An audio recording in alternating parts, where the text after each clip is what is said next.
Hi, my name is Michelle Kincaid, and I first started this group actually about a year and a half ago. Well, it was about a year ago when I was kind of in the middle of starting to struggle with my weight loss. I really did it for me, but for others, just so I could motivate other people as well, just because I've been where they were, but also for me. To also get the motivation from others as well. But it really didn't turn out that way. It turned into me just trying to motivate others and then me not feeling motivated. So I was really relying on other people to motivate me um, when it really turned into I just needed to motivate myself. I was really the only one in charge of my future and kind of where I went weight loss wise, and I kind of just let that go. A little backstory of me: at my highest, I think in 2000, I think it was 2011, I was 290 pounds. I started losing weight. I started working out. Started seeing Holly, and started doing boot camp and jazzercise, and through a lot of trials and just kind of learning what was right for me.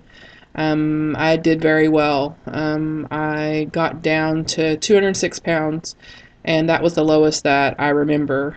My goal, like my lifelong goal, was 199 pounds, and I really struggled with the last part of getting from 206 to 199, and I really struggled with that. And me concentrating on that number of 199, I think, is what led to me gaining my weight back. I did gain most of it back, and at that time I was not in a very, very good place. I had really just given up on losing weight, on eating well, on motivating others, on motivating my family, on standing up for myself in what I believe in, food wise and exercising wise. In the middle of me losing weight, um, I did not see what everybody else was seeing with my body.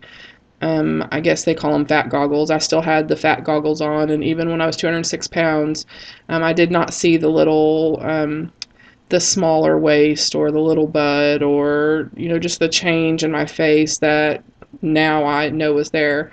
I still saw the fat Michelle, the fat 290-pound Michelle who um, had trouble having conversations with others, the fat Michelle that had trouble going out in public without feeling that people were staring at her. And it wasn't until I gained all that weight back that when I was looking back on those pictures, I saw how much weight I did lose and how wonderful I looked. And I could just tell my self-esteem, even just my self-esteem was just amazing. I felt beautiful. I loved going shopping. I was happier. I was more energetic. I was more active. I cared more about what I looked like. And so after gaining all the weight back, it kind of brought me back to the place that I swore that I would never ever get back to. So I was there.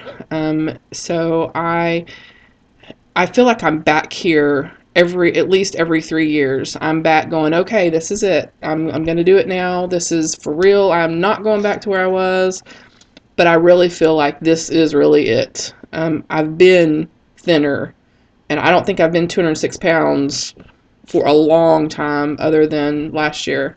And I know what it feels like, and I know that was I felt successful then, so I don't know why I'm even back where I'm at now, but I'm here. So I am trying to fix that now. I know what to eat. I know what not to eat. I know where to exercise. I don't I don't feel comfortable in a gym still, just because I don't know the exercises to do. I know which machines to use, but it's like I don't know how many reps to do. I don't know how many times to do it. I don't know in what sequence I should do it. And so I just feel really stupid in a gym. So I've kind of stuck with what I know. And what I know is I love jazzercise. I love dancing. I love um, I love the way I feel when I jazzercise. I feel like I'm a dancer when in reality I am not a dancer at all. But I feel good there. I've even had, even before I gained my weight back, I had some of the instructors wanting me to become an instructor, and that boosts my confidence up 50 million percent. And so that's really one of my goals, is to be a jazzercise instructor at the end of all this, whether it's the end of this year, whether it's the end of next year. Um, I will be a jazzercise instructor just because I really enjoy going, and what better to get paid for it. So I will be doing that. So I do jazzercise, and then I'm trying to do strength training at XTC. It's really difficult because they only have 2 or 3 classes during the week, and one of the classes is at lunchtime, and my time schedules at work just doesn't make that easy. So I'm trying to at least go to 2 of them, and then I'm trying to figure out a way to do some other strength training on my own, or get a barbell to have at my house to help with that. So I am definitely going to work on that. I'm not weighing myself right now because I don't want to know how much I weigh. I know the last time I weighed myself, I was in the 270s, and that was probably, I don't know, a month or so ago. So I have stopped weighing myself just because that number really affects me. For some reason, I'm sure it happens to others too, but if I was to look at that number right now and I was still in the 270s, I would probably quit everything that I'm doing right now, just because I've worked really hard, and I know I've only done it the last week and a half, but I've worked very hard that last week and a half, and I've not eating a lot, not eaten a lot of things that I wanted to eat that I know wasn't good for me. But I think that it would just be bad. So I'm not going to look at the scale. I'm really right now doing it on my scrubs, because my scrubs started fitting a little tighter, and they are company provided scrubs, so it's not like I can just go buy another pair of scrubs. So I've got to do with what I have. So that's what I'm using as my measurement, I guess. I have not measured myself because I don't feel comfortable measuring myself. I'm afraid I'm going to measure in the wrong place, and then I'm going to recheck it the next month, and it's going to be out of whack, and then I'm really going to be upset. So I'm not measuring myself either. I will be going up to XTC June 1st. They measure and weigh once a month for free. And so I'm going to do that in June, and I'm going to do that in July, and have somebody else weigh and measure me. So I really wanted to weigh this morning just because it's been a week, and I wanted to see, I guess what my efforts have been. But I didn't, because I really wanted to wait until June 1st. So that is now. I hope that I can motivate others that like to teeter-totter, and that's been me my whole life, from 5th grade, being 170 pounds, on to being an adult at almost 300 pounds. When I had my second child, I was 299 pounds. So I know what it feels to go up and down, up and down. This last time, just getting a taste of the 100s is really what is kind of motivating me right now.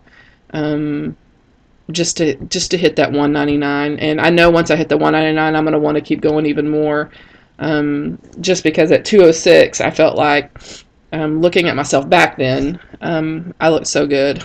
I mean, my legs were toned, my arms were toned, my face was really skinny. I didn't have this third or fourth chin down here, so I was really proud of my accomplishments and what I looked like, and even more so that my family, and friends was always saying how gorgeous I looked and how proud they were of me, and I just want to get back to there. So that is me, and I'm hoping to do a video journal maybe once a week, maybe once every other week. I don't enjoy doing them because I don't like looking at myself, but I love watching them at the end of it. I still watch the one that Holly did back in, I guess, 2012.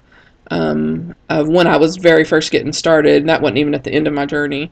But I love watching it. Love, love, love. I love seeing myself as a vulnerable, overweight person who's scared to death, And then I love to see the towards the middle, how I my confidence is just skyrocketed. So hopefully, I'll remember to do these as often as I can because I really like seeing them. All right.